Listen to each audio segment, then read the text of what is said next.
mereka memiliki apa istilahnya, memiliki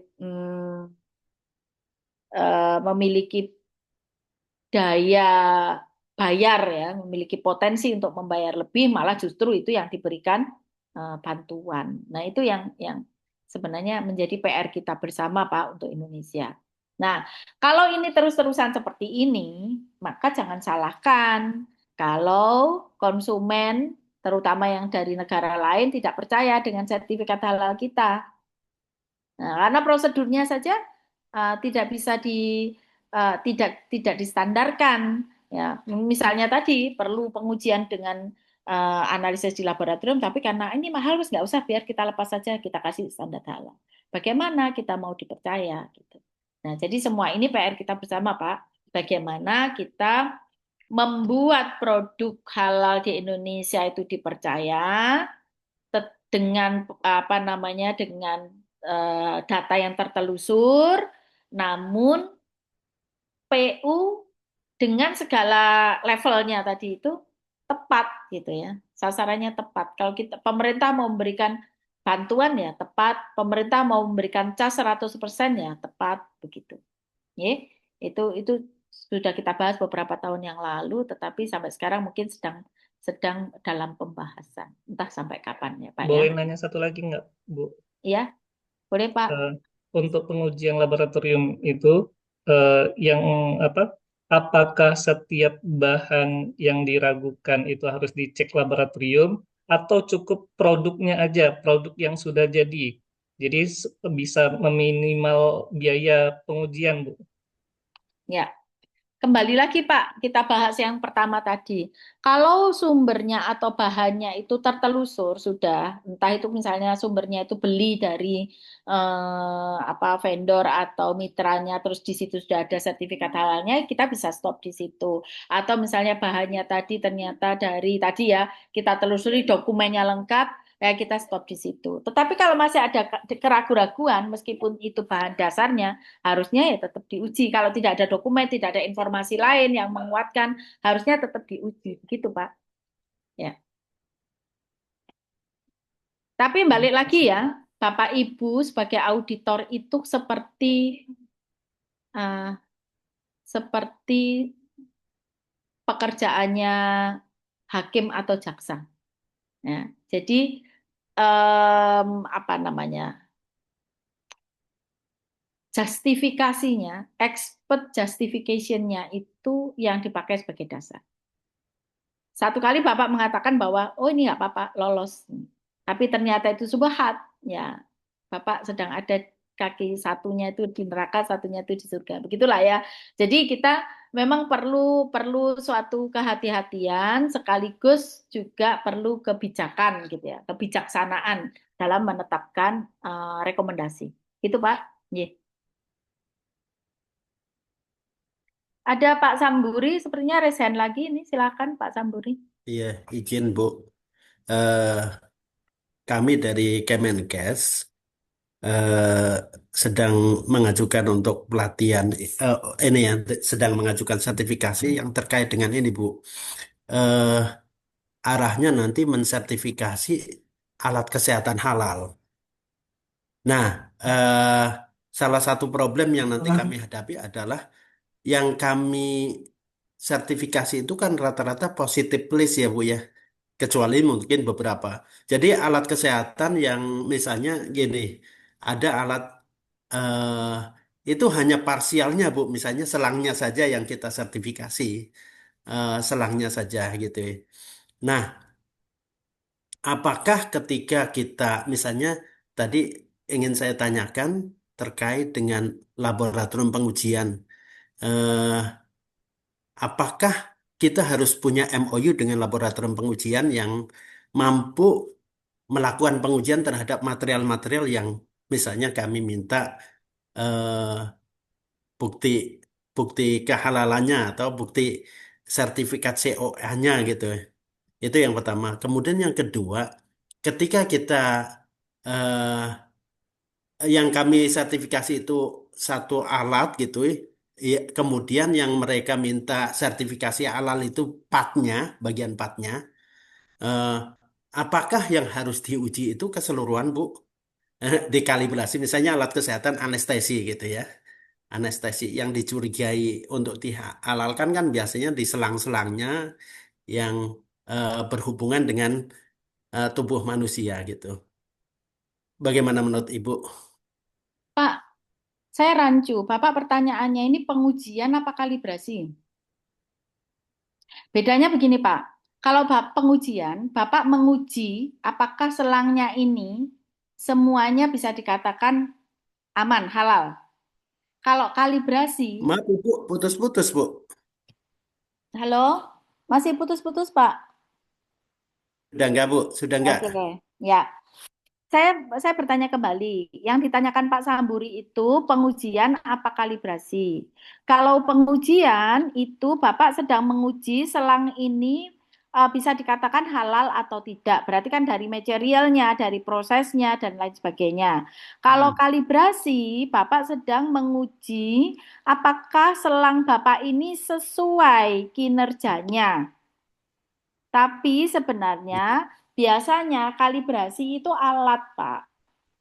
Kalau selang ini Ya, kan part of ya, bagian. ya. Kalau kalibrasi itu alat. Bapak menguji apa mengkalibrasi? Yang saya tanyakan pengujian ya Bu ya. Nah, Pengujian, boleh. kalau Nah, kalau kalibrasi itu kan harus ada parameter yang dibandingkan ya. kalau Nah, kalibrasi itu kinerjanya, Pak, kinerja alatnya. Jadi kalau contohnya Bapak misalnya, oh ternyata alat ini untuk memanaskan suhu 100 derajat misalnya. Apakah betul alat ini bisa bekerja 100 derajatnya itu betul-betul 100 derajat? Misalnya begitu loh, Pak. Jadi kalibrasi oh, panas, ada kalibrasi massa, ada kalibrasi. Nah, alat kesehatan hmm, tadi macam-macam juga ya, itu kinerja alat. Nah, boleh ya, ya, baik. Bapak yang ditanyakan berarti pengujian ya, Pak. Kalau pengujian, ya, betul. ya, Pak. Kalau pengujian, Bapak harus tahu apakah alat ini bisa ditelusuri bahwa dia itu bisa dikatakan halal. Mulai dari bahan dasar, proses, dan lain sebagainya tadi ya yang saya jelaskan di depan. Kemudian kan Bapak berarti di bawah LPH, ya Pak. LPH Bapak kalau tidak punya laboratorium yang terakreditasi, menurut PP 39 Pak, harus memiliki kerjasama dengan laboratorium yang memiliki akreditasi ISO 17025. Gitu Pak. Ya, kami sebenarnya punya lab pengujian kalibrasi lengkap Bu gitu. Nah, cuman mungkin karena ini ruang lingkup baru LPH ini gitu ya. eh, Berarti kami nanti harus berpikir untuk menambah ruang lingkup pada Ya, laboratorium pengujian atau betul. kalibrasinya ya. Ye, betul Pak. Nah, ya, Ya, ya, terima kasih Bu. ye, sami-sami Pak Samburi. Saya lanjutkan Bapak Ibu. Ini beberapa challenge pada perkembangan halal kosmetik ya. Ini kan yang sebenarnya tidak hanya di halal kosmetik. Challenge ini di produk makanan dan minuman tadi pun seperti itu. Katakanlah misalnya apakah dia itu dari turunan such as gelatin, lecithin, glycerol, fatty acid, kolagen gitu ya yang agak susah untuk diverify apakah dia itu halal atau bukan. Kemudian juga colornya, kalau kosmetik itu ya, colornya itu apakah dari insek atau yang lain gitu, yang dimana sebenarnya itu dihukumi haram gitu ya. Kemudian kalau dia dari katakanlah dari hewan yang halal, tetapi apakah dia disembelih dengan cara yang halal juga. Kemudian juga ini yang tidak kalah pentingnya, hampir sama dengan yang clothes and garment tadi, bahwa ketika kosmetik ini dipakai, itu tidak menghalangi proses atau kesahan ibadah. Misalnya tadi tidak tembus air, sehingga wudhu tidak bisa, air tidak bisa masuk pori, air wudhunya. Nah itu tentu saja tidak bisa dikatakan atau dilabeli halal gitu ya, karena dia akan menghambat proses ibadah atau keabsahan ibadah gitu ya. Nah, ini beberapa kategori dari bahan kosmetik yang apa namanya perlu diuji gitu ya. Dari restricted chemical, misalnya klorofluorokarbon, kloroform, dan seterusnya. Kemudian turunan dari insek, ada Carmine dye, crimson dye, dan lain sebagainya. Human, turunan dari manusia ataupun porcine, itu biasanya ada air ketuban, amniotic fluid, kemudian growth factors, placenta, dan lain sebagainya. Ini metode yang bisa dipakai untuk kuantifikasi kandungan kosmetik. Misalnya kalau kita menguji acylic acid dan lain sebagainya, kita bisa pakai HPLC. Kolagen bisa dengan LC-MS, etanol bisa menggunakan liquid scintillation counting, dan seterusnya. Nah, ini beberapa pengujian dengan beberapa instrumen, misalnya dengan dielectric methods, ya, gas kromatografi, dan seterusnya. Nah, ini sudah banyak sekali riset Bapak Ibu, mulai 2014 sampai sekarang lah ya. Sampai yang terbaru itu kita sudah menggunakan bantuan AI, Artificial Intelligence. Kita ambil satu-satu contoh misalnya ya, untuk menganalisis sampel makanan, apakah dia mengandung lemak hewani pada coklat, kue, biskuit misalnya, bisa menggunakan FTIR spektroskopi. Ini bisa untuk mendeteksi atau mengukur dia itu tercemar lemak babi atau tidak. Dia sampai ke limit yang kecil, 3-5% dia bisa mendeteksi. Nah, ini kalau kita lihat hasilnya spektra FTIR, asam lemak sapi dan lemak babi itu sangat berbeda spektranya gitu ya, wave number-nya pun berbeda. Untuk lemak sapi itu pada panjang gelombang 3464 per cm, sedangkan lemak babi itu di 3471, sehingga puncaknya ini lebih tinggi ya, karena dia menunjukkan adanya ikatan OH dari karboksilat.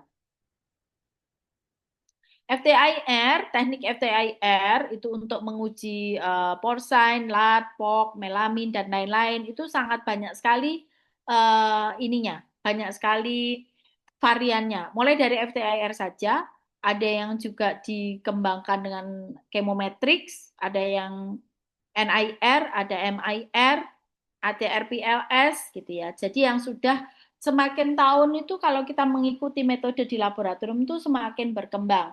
Maka itulah sebabnya sebenarnya diharapkan tuh pemerintah punya dasar lah, minimal dianalisis dengan apa. Kalau mengikuti terus, nah ini nggak ada habisnya memang perkembangan metode di laboratorium. Nah, misalnya DNA, kuantifikasi, kita melihat banyak sekali daging atau olahan daging yang ingin diketahui. Maka salah satunya bisa dengan DNA. Kenapa? Karena DNA ini molekulnya stabil.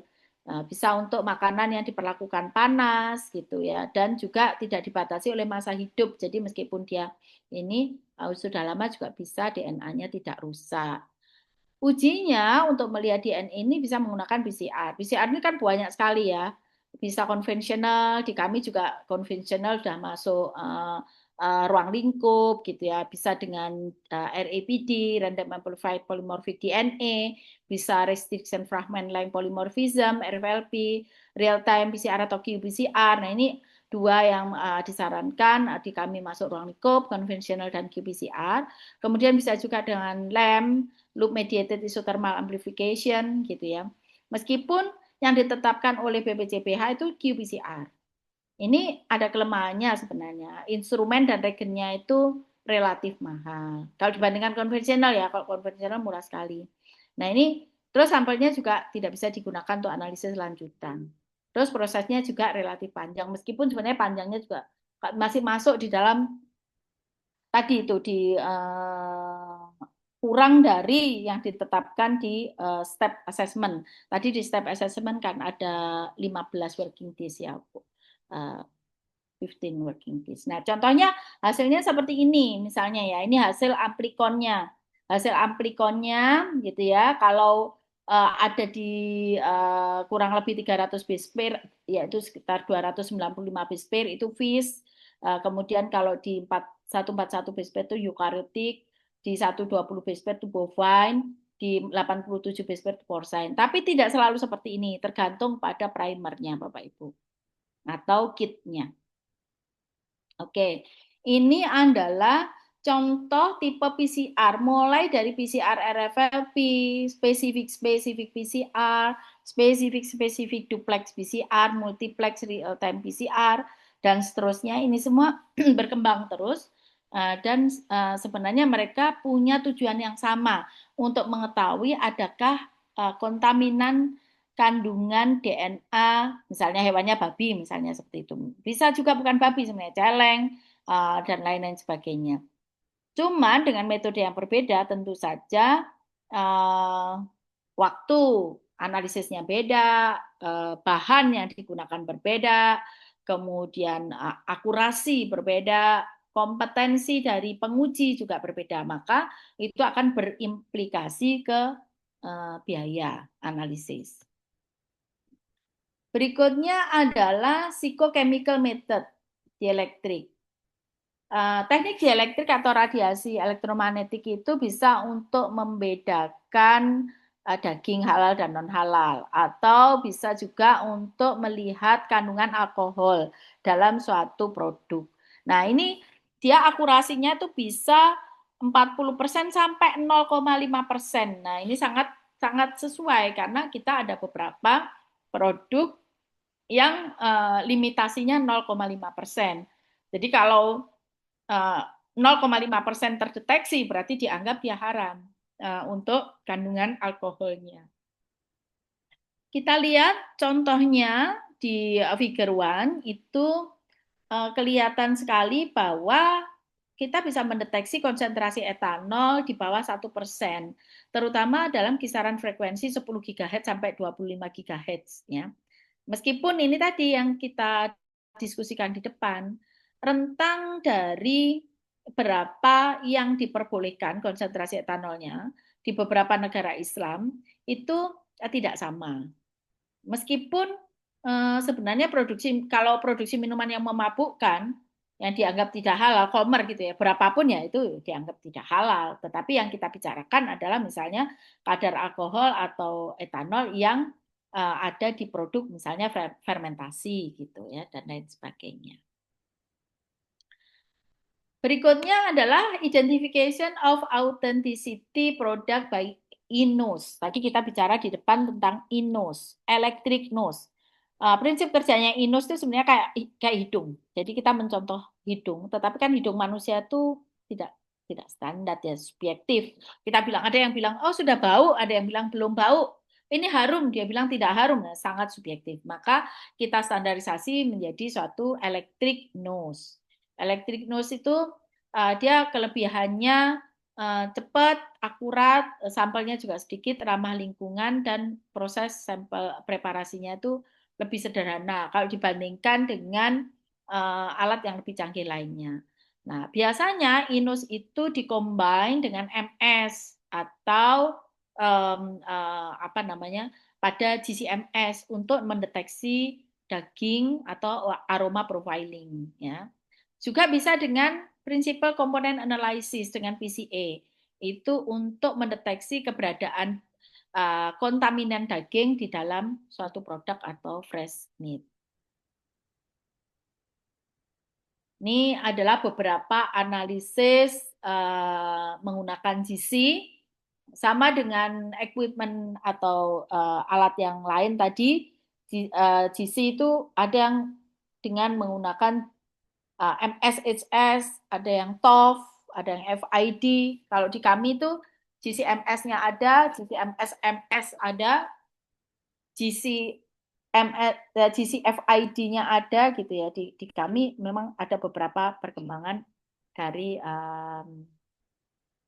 equipment. Selanjutnya adalah Fat Differential Scanning Calorimetry atau DSC. DSC itu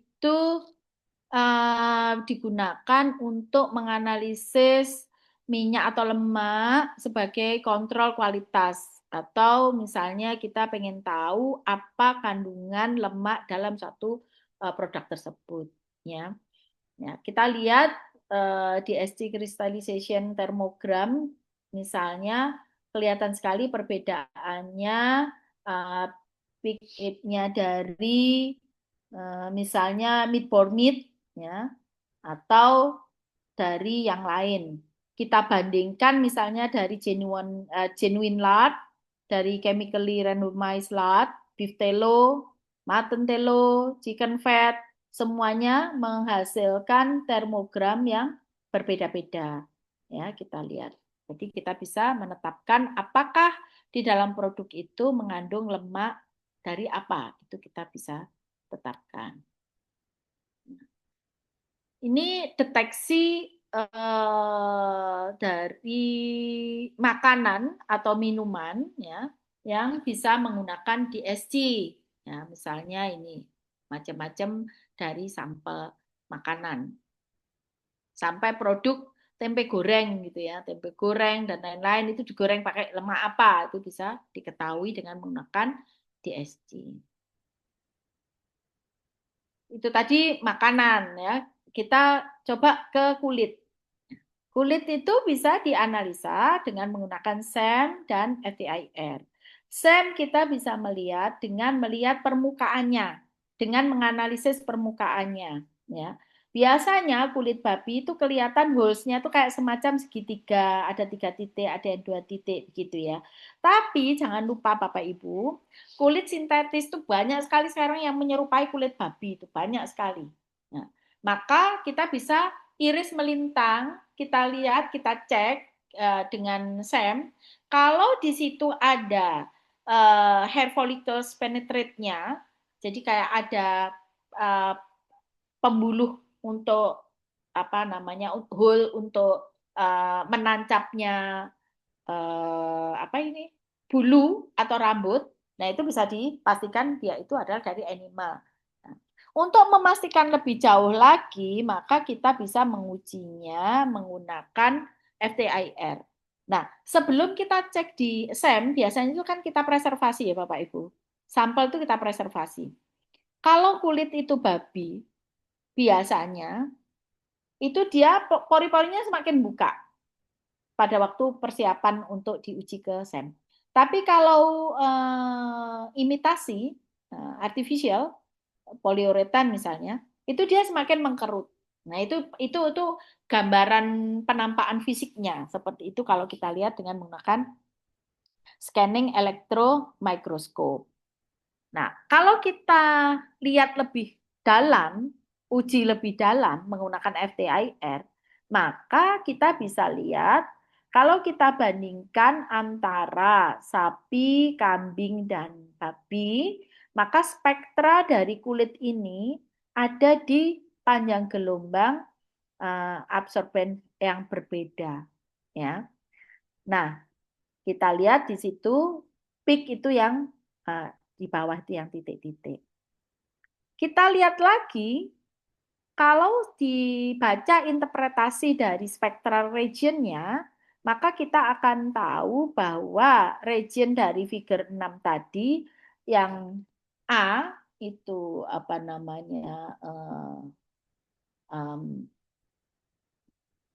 yang figure yang A, B, dan C, jadi dari sapi, kambing, dan babi itu ternyata panjang gelombangnya berbeda, gugus fungsionalnya berbeda, struktur kimianya predicted tapi ya, predicted chemical structure-nya tentu saja berbeda. Maka dari situ kita bisa membedakan dengan lebih jelas antara sapi, kambing, sama babi. Apakah ini produk ini mengandung itu atau tidak. Ini mungkin sering saya ceritakan Bapak Ibu, di beberapa mall terkenal itu sudah mulai aware, mereka mulai me-wrap sepatu atau tas yang dia berbahan dasar babi. Gitu. Terus kemudian dia kasih label non halal. Gitu. Tapi kita tidak tahu di pasar-pasar yang lebih tradisional atau mungkin bisa juga di mall yang ini ya. Itu tidak semua memang, tidak semua outlet memberikan perlakuan itu. Nah, itu tugas kita ya, tugas kita bisa as konsumen, as auditor atau as apa ya untuk memberikan masukan itu. Berarti kan itu tidak perlu membeli, kita menyentuh saja juga kita sudah contaminated ya. Belum lagi kalau kita nggak tahu terus kita beli. Karena Kalau kita lihat kasat saya bandingkan, nggak jauh beda dengan kulit yang bahannya bukan dari babi. Memang, tapi belum banyak data saya ya. Memang harganya lebih mahal. Tetapi saya bicara begini bukan data akurat karena saya tidak punya ribuan sampel gitu, enggak. Saya membandingkan beberapa saja itu memang harganya lebih mahal. Tetapi kalau penampakannya kulitnya itu hampir sama. Cuma saya tahunya itu dari babi karena dia wrap dan dia kasih label. Nah, bagaimana dengan di outlet lainnya tidak di wrap dan tidak dikasih label gitu loh maksud saya. Itu menjadi PR kita semua. Gitu ya. Nah, ini adalah perbandingan antara yang artificial tadi PVC dengan dengan kulit babi dan kulit kambing. Ya, beda sekali ya tentu saja. Maka FTIR ini bisa menjelaskan lebih nyata perbedaan itu. Rapid test. Only for initial detection, further testing is required in the laboratory. Jadi ini tidak disarankan untuk kesimpulan akhir, hanya untuk initial detection, ya, hanya untuk rapid test atau early detection, ya. Kenapa? Karena ini praktis, cepat, murah, gampang digunakan, dibawa kemana-mana bisa. Katanya dia sensitif, tetapi kenapa kok nggak boleh dipakai sebagai dasar untuk menetapkan ini halal atau haram? Untuk keperluan sertifikasi karena dia seringkali ada false positif dan false negatif. Seperti halnya Bapak Ibu kalau istri di rumah hamil itu kan biasanya pakai rapid test dulu, kemudian setelah garis 2 positif, nah, pasti tidak akan berhenti di situ, akan pergi ke dokter untuk memastikan lebih jauh lagi mungkin perlu USG dan lain sebagainya. Jadi itu hanya sebagai initial detection. Nah, ini yang tadi ditanyakan oleh Bapak Ibu, beberapa laboratorium terakreditasi untuk halal testing yang saya tahu, tetapi mungkin sudah berkembang lebih banyak lagi. Ya, di kami, di LLT, di UB ada, di LPPOM, kemudian BPJPH, Equitrust, Saraswanti, kemudian di UIN Sunan Gunung Jati Bandung, Tangerang City Lab, kemudian Balai Besar Industri Agro, kemudian Sukovindo, dan saya rasa pasti masih banyak lagi yang sekarang ini muncul laboratorium halal. Ini tergantung kepada pemerintah. Kalau pemerintah masih tetap menetapkan sekarang, tidak wajib untuk diuji karena satu dan lain hal, ini pasti tentu saja akan banyak yang kolaps ya laboratorium ini. Kalau kolaps, sebenarnya tidak ada hubungannya dengan PU, tapi hubungannya dengan pertanggungjawaban kita atas sertifikasi halal kita. Apakah betul itu sudah benar-benar halal atau tidak gitu. Jadi itu tanggung jawab moral dan tentu saja spiritual kita. Ini beberapa challenge pada waktu kita menguji kehalalan produk di laboratorium dan best practice-nya. Misalnya kontaminasi silang, ada challenge-nya itu kan bahannya haram, mudah terkontaminasi dengan ini sehingga harus ada segregasi yang jelas tadi ya. Kemudian best practice-nya yaitu ada segregation policy. Jadi harus ada aturan yang benar-benar memisahkan antara produk halal dan non halal. Penggunaan alatnya, SOP ketat, dan training komprehensif untuk semua staf. Akan pentingnya pemisahan ini. Validitas metode pengujian, sensitivitas, spesifisitas metode itu juga perlu. Nanti dikatakan, oh ini sudah nih lolos ini, tidak mengandung. Ternyata sensitivitasnya tidak sampai di level sensitif yang kecil. Tadi misalnya alkohol. Dia bilang, oh ini tidak ada kandungannya alkohol. Ternyata ada 0,5. Ternyata sensitivitas alatnya hanya sampai 1%. Nah itu bisa dikatakan sebagai challenge. Best practice-nya tentu saja metode pengujiannya harus terakreditasi dan terbukti. Validasi metodenya sesuai. Kalau ISO 17025 pasti mensyaratkan dengan sensitivitas dan spesifisitas yang ditetapkan. Harus sensitif. Ya. Kemudian penggunaan kontrol dan standar reference yang resmi. Kalau laboratoriumnya terstandar ISO 17025, kontrol dan standar reference-nya pasti. Kalau nggak resmi nggak akan terakreditasi. Partisipasi dalam proficiency testing program. Tadi yang saya katakan adanya uji profisiensi oleh lembaga yang memang dia diperbolehkan untuk menguji profisiensi karena dia punya sertifikat sebagai lembaga uji profisiensi. Interpretasi hasil, tidak setiap deteksi bahan haram secara otomatis produk haram, konteks dan jumlah penduduk. Nah, begini, laboratorium itu tidak berhak mengatakan, oh ini halal, ini haram, tidak boleh.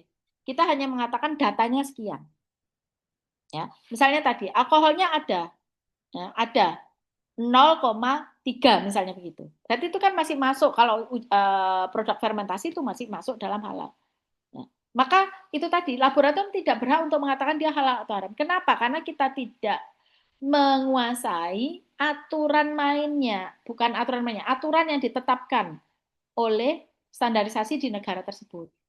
Nah, jadi yang berhak itu adalah di level di BPJPH, kemudian difatwakan di MUI.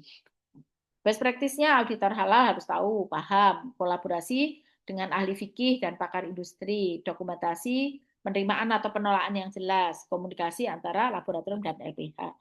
Jadi yang bisa dilakukan adalah komunikasi untuk pembacaan data, tapi tidak menjustifikasi. Ini di kami, mungkin saya perlu menjelaskan ada beberapa equipment yang kita miliki, ada convocalizer scanning microscope, real-time PCR, microplate reader, inverted, flow cytometer, CCMS, MAE, LCRMS, SEM, kemudian ICMS-MS, XRD, GCFID, ICP, NGS, dan saya belum mendata untuk yang datang akhir tahun kemarin dan awal tahun ini masih banyak lagi. Ini beberapa sesuai dengan spesifikasi dan fungsinya, Bapak Ibu nanti bisa membacanya di slide, itu misalnya untuk field emission scanning electron microscope. Tadi SEM kan juga diperlukan ya untuk uji halal tadi, kita contohkan untuk uji kulit tadi ya. Kemudian X-ray diffraction ya, kemudian next generation sequencing ini kita lebih advance lagi untuk mengetahui sebenarnya spesies apa yang ada di produk kita. Convocalizer scanning microscope tadi sebenarnya ini juga hampir sama. Kalau SEM tadi kita untuk mengetahui permukaannya, kalau konvokal itu bisa mengetahui layer per layernya yang di slice dengan laser. Ini bisa sampai nano. Kemudian digital PCR tadi ya, digital PCR untuk deteksi juga nanti tadi DNA babi, DNA RNA analyzer sama juga dengan tentu saja output data yang berbeda. Kemudian ini convocalizer scanning microscope yang tipe lain kita juga punya. Mikroskop fluoresen sama juga kita melihat layer per layer. Nanodrop spektrometer ini untuk mendukung sebelum kita uji ke real time PCR untuk mengetahui kemurnian DNA atau RNA atau protein yang mau kita uji misalnya. Spektrofluorometri untuk senyawa organik, kemudian ELISA, ini ELISA reader, PCR konvensional, ini juga masih kita pakai kalau untuk pengujian DNA yang lebih sederhana. GCMS tadi ya untuk mengetahui senyawa organik volatil tadi, kemudian UV-Vis, LCRMS, senyawa metabolis sekunder misalnya, LCMS, asam amino dan lain sebagainya. ICP-S itu untuk multi elemen, kemudian microwave decision system itu untuk sebelum kita analisis untuk kita pecahkan dulu sampelnya kalau kita punya sampel yang perlu di digest gitu. Kemudian microwave assisted extraction ini untuk ekstraksi senyawa-senyawa. Rotary evaporator ini alat bantu untuk menguapkan pelarut. Kemudian Malditov ini untuk uji spesies bakteri dan mungkin juga algi dan lain sebagainya. Misalnya bakteri dalam sampel darah atau dan lain sebagainya. Kemudian thermal evaporation coater ini untuk membuat kalau kita mau bikin sediaan yang filmnya perlu tipis sekali itu bisa pakai ini. Kemudian universal testing machine untuk menguji kuat tekan, 3D metal printer untuk mencetak benda metal dengan berbagai bentuk yang kita inginkan. Kemudian plasma RF generator untuk monitor mengatur ketebalan film yang kita buat. ultra high vacuum thermal evaporator coater itu untuk melapisi bahan yang peka terhadap oksigen misalnya. Nah, ini beberapa LPH yang sudah bekerja sama dengan Universitas Brawijaya itu apa namanya? Saya tercatat di sini ada 13. Nah, kemudian sebelum kita akhiri materi saya ingin menyampaikan lagi bahwa apa yang kita lakukan ini, marilah kita berhati-hati. Kembali lagi, kita diperintahkan untuk makan makanan yang disiapkan oleh Allah, yang halal dan thayyib, dan hendaknya kita takut kepada Allah yang kita yakini. Ini Al-Maidah 88. Ini reference yang saya pakai, dan seandainya kita ingin melakukan komunikasi lebih lanjut, sebaiknya seperti itu, jangan diputus sampai hari ini. Silaturahimnya Bapak Ibu, kita bisa diskusi dengan banyak hal. Mungkin saya juga perlu berdiskusi dengan kondisi-kondisi yang ada di tempatnya Bapak Ibu sekalian. Mari silahkan, ini adalah kontak yang bisa Bapak Ibu hubungi. Saya rasa itu yang bisa saya sampaikan. Saya kembalikan pada moderator. Terima kasih. Assalamualaikum warahmatullahi wabarakatuh. Waalaikumsalam warahmatullahi wabarakatuh. Bu Yeni izin, apakah masih berkenan, masih ada sisa waktu 10 menit, ada yang bertanya? Boleh Bu, silakan. Silakan Pak Rohman. Nah, ya. Baik, Assalamualaikum warahmatullahi wabarakatuh. Salam. Apakah suara saya terdengar jelas, Bu? Benar, jelas Bapak. Ya, saya ingin bertanya, Bu, ada beberapa pertanyaan. Jika di lab uji ini kan tidak bisa dipungkiri ya, Bu, ada kemungkinan false positif atau negatif. Jadi misalkan apa namanya, PU ini sudah yakin bahwa misalkan produk dia ini daging sapi, ternyata apa namanya, di lab uji itu dinyatakan, oh ternyata ini bukan daging sapi atau malah justru ini merupakan daging babi gitu. Apakah ada skema Bu untuk mungkin ada pengajuan banding atau bagaimana Bu? Seperti itu. Lalu yang kedua, apakah lab yang misalkan kita mau mengajukan pengujian, Bu, apakah harus yang di lab halal atau misalkan lab yang sudah tersertifikasi 17025 tapi belum jadi lab halal atau mungkin bukan merupakan lab halal bisa juga dipakai, Bu. Seperti itu. Lalu saya ingin tahu saja, Bu, yang berikutnya. Mungkin untuk yang ISO yang lain ya Bu, yang 17020, apakah ada Bu, lembaga inspeksi seperti sarana prasarana halal di Indonesia? Terima kasih.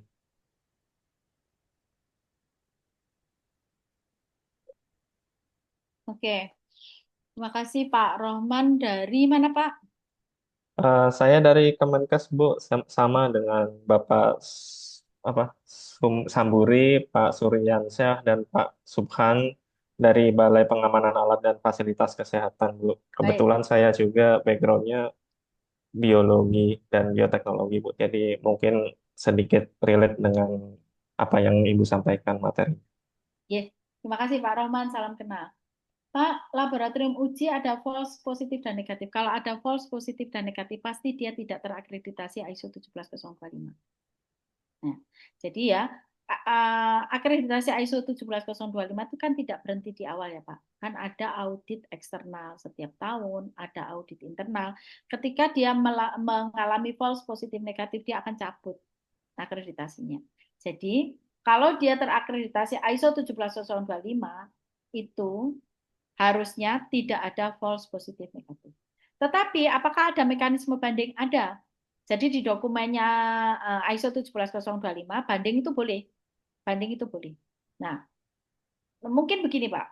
Yang kita sampaikan itu sebenarnya bukan false positif atau negatif, tetapi bisa jadi metode yang dipilih oleh customer itu memiliki limit detection yang kurang sensitif.